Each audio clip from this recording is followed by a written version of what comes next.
Carburant, un discours d'apaisement. Paul Biya, c'est le grand sujet d'actualité depuis une dizaine de jours. Depuis que l'État a dû se résoudre à réduire à nouveau le poids de la subvention sur les produits pétroliers.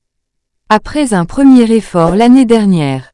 C'est donc effectif depuis le 3 février dernier. L'augmentation des prix du super et du gasoil à la pompe, qui résulte de cet ajustement, inquiète au plus haut point les populations.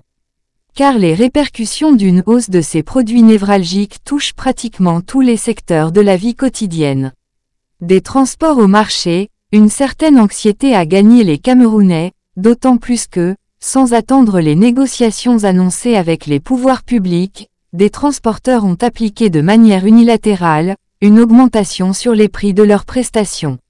Samedi dernier, le sujet a été l'un des premiers abordés par le président de la République dans son message à la jeunesse. Paul Biya reconnaît que les effets des prix des carburants sur les conditions de vie des populations sont directs. Et une hausse est forcément un sujet de préoccupation dans les ménages. Pour autant, le chef de l'État s'est voulu rassurant. D'abord, il indique que l'État, conscient de cet impact, s'est employé à réajuster les prix de la manière la moins brutale possible. Car il ne s'agit pas de supprimer d'un trait la subvention de l'État, mais de la réduire graduellement et raisonnablement. Pour qu'elle pèse beaucoup moins sur les finances publiques et permette de disposer de ressources pour investir au profit du bien-être des populations. Ces derniers temps, elle était devenue intenable et par 2 fois, le chef de l'État a averti que de nouveaux réajustements étaient devenus inévitables. C'est ce qui a conduit successivement à revoir les prix à la pompe en février 2023 et en ce début du mois de février 2024. Dans une approche volontiers apaisante, le président de la République a tenu à dissiper les inquiétudes et les interprétations erronées de cette mesure qui fait couler beaucoup d'encre et de salive depuis 10 jours. Non, le gouvernement n'agit pas par brimade ou par ignorance des souffrances des populations. Vous devez savoir que cette opération s'est avérée inévitable, en raison des contraintes budgétaires actuelles et de notre souci d'éviter les pénuries. Les pouvoirs publics n'avaient donc pas vraiment le choix. S'arc-bouter sur la subvention aurait pu hypothéquer gravement le budget de l'État et empêcher la réalisation de projets d'intérêt général. Il a donc fallu franchir le pas. Et pour la suite, le réajustement a dans un premier temps fait l'objet de mesures d'accompagnement.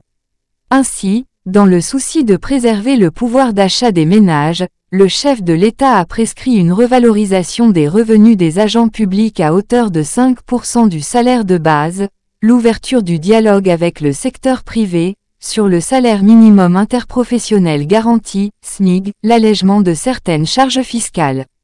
Au cours d'un point de presse conjoint mercredi dernier, 6 membres du gouvernement, dont le ministre des Finances, ont fait savoir que les simulations avaient déjà été effectuées et que les effets de ces mesures d'accompagnement n'allaient pas tarder.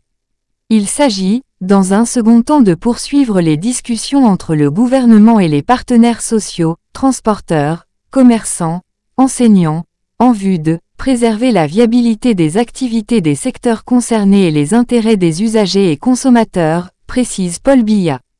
Dans ce contexte, on ne peut qu'en appeler à la conscience citoyenne de certains opérateurs économiques, qui depuis l'entrée en vigueur des nouveaux prix à la pompe, ont entrepris de leur propre chef, d'opérer des réajustements de prix désordonnés, mettant à mal la sérénité des ménages. Cette attitude est porteuse des germes d'un malaise social. Le président a parlé de « discussion constructive ». Ça veut dire ce que ça veut dire. Source, Bofis Zambo Actu Cameroun.